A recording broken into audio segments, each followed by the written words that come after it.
자, 오늘은 챔피언 스트라이크 소개 영상에서 말했듯이 뉴비 가이드를 오늘 한번 찍어보려고 합니다. 클래시 로얄 같은 걸 해본 사람들은 이 게임에 빨리 적응을 하지만 클래시 로얄을 한 번도 안 해봤고 이런 장르를 한 번도 안 해본 사람들은 적응하는데 약간의 어려움이 있을 수 있기 때문에 그래서 뉴비 가이드를 오늘 한번 해보려고 합니다. 자, 여러분들이 딱 게임을 깔고 튜토리얼까지 완료했다고 생각을 하고 설명을 드리도록 하겠습니다.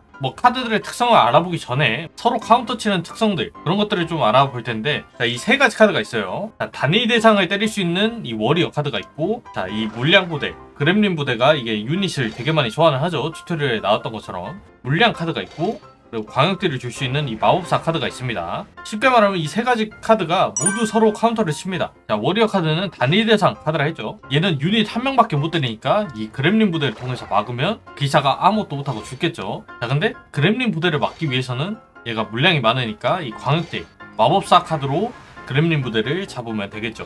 자, 또 이 마법사 카드를 잡기 위해서는 워리어 카드가 필요합니다. 단일 대상을 때리는 카드이기 때문에 마법사가 잡기 힘들고 워리어 카드가 마법사를 잡는 거죠. 이런 것처럼 이렇게 상성이 있습니다. 이 상성들을 기억을 하고 여러분들이 수비할 때나 공격할 때 잘 이용을 하시면 됩니다. 자, 이 상성들을 기억하고 여러분들이 이제 카드 덱을 구성을 할 건데, 자, 여러분들이 하나 봐야 될 게 있습니다. 자, 이 카드 들어가면 이 공격 대상이 나눠져 있어요.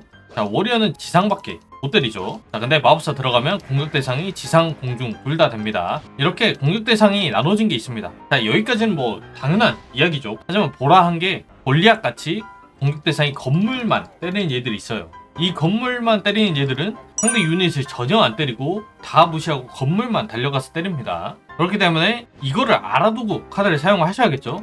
상대가 공격 오는데 이 골리앗을 꺼내가지고 수비를 할 수 없으니까. 그리고 좀 특이한 게 닌자 같은 얘들도 있습니다. 지금 보면 공격 대상이 챔피언이죠. 얘는 그냥 모든 걸 무시하고 상대 챔피언한테 달려가서 챔피언만 때립니다. 이런 공격 대상을 잘 봐야 돼요. 자, 첫 번째 고려해야 될 게, 그래서 공격 대상을 잘 보고 카드 덱을 구성을 해야 됩니다. 자, 만약에 이런 식으로 덱을 짰어요. 그러면 공중을 공격할 수 있는 카드가 하나도 없습니다. 공중을 때릴 수 있는 원거리 유닛, 광역딜 유닛 그런 것들을 적절히 배치를 해야 돼요. 그냥 자기가 쓰고 싶은 거 쓰면은 좀 쉽지 않겠죠? 자, 그리고 신경 써야 될 게 이 평균 만화. 이 평균 만화가 3.8만 대도 약간은 좀 부담스러울 수 있습니다. 3.8까지 뭐 쓸 수는 있지만 유닛을 소환하는데 막힘이 있을 수 있어요. 그래서 평균 만화가 너무 높으면 좀 힘듭니다. 이게 소환하는 만화가 높을수록 좋은 카드들이 좀 많긴 해요. 하지만 이 평균 만화가 이 4.4 정도 되면 수비하기가 쉽지 않습니다. 그래서 웬만하면 3.8 아래로 평균 만화를 맞추시는 걸 추천드려요. 자, 실제 게임을 하면서 한번 이 카드를 제가 어떻게 사용하는지 보도록 합시다. 만화가 꽉 차기 전에 카드를 소환하는 게 좋겠죠. 자, 상대가 먼저 공중 유닛을 하나 보냈기 때문에 저도 공중을 때릴 수 있는 마법사와 저도 워리어 탱커 앞에 세워가지고, 자, 이런 식으로 탱커 좀 앞세워야 쉽죠. 그리고 이렇게 물량 유닛 또 나왔죠. 그럼 마법사가 카운터 이렇게 한 방에 잡죠. 만화가 또 꽉 차니까, 아이고 도어프가 나왔네. 자, 도어프가 단일 대상 유닛이라 했죠. 자, 이 단일 대상은 그렘린 부대로 이렇게 하면 이렇게 카운터를 칠 수 있죠. 자, 지금 제가 챔피언이 광역딜이라 상대 그렘린 부대 나와도 이렇게 광역딜 없앨 수 있죠. 제가 말했던 상성 그대로 지금 게임이 흘러가고 있습니다. 자, 상대가 캐논을 써서 골리앗을 막을 캐논이 없는 거죠. 지금 도어프랑 같이 나오는데 도어프도 막아야 되고 하니까,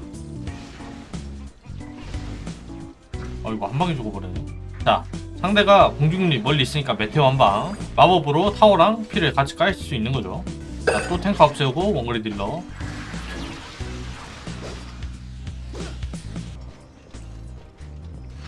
자, 상대가 여기 왼쪽에 힘을 많이 주니까 저는 오른쪽으로 골리앗 공격 카드 보내는 거죠.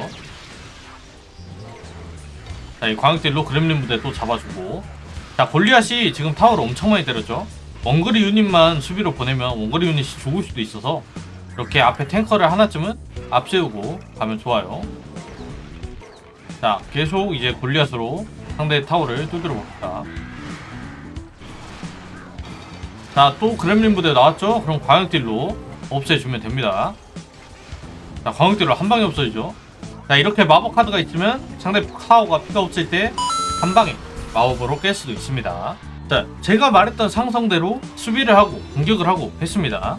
그래서 쉽게 말하면 여러분들이 덱을 짤 때 고려를 해야 되는 거는 적절한 탱커 카드도 한두 장은 있어야 되고 공중까지 때릴 수 있는 유닛, 그리고 광역딜이 있는 원거리 유닛, 그런 것들 적절히 배치를 해야 되고, 그리고 공격 카드도 필요합니다. 타워를 때릴 수 있는. 자, 이 골리앗처럼 건물만 때리는 얘들을 수비하기 위해 이 캐논 카드도 하나, 이 마법 정도는 하나쯤 있으면 타워를 때리든지 광역딜로 유닛을 잡을 수 있기 때문에 하나쯤은 있는 것도 좋습니다.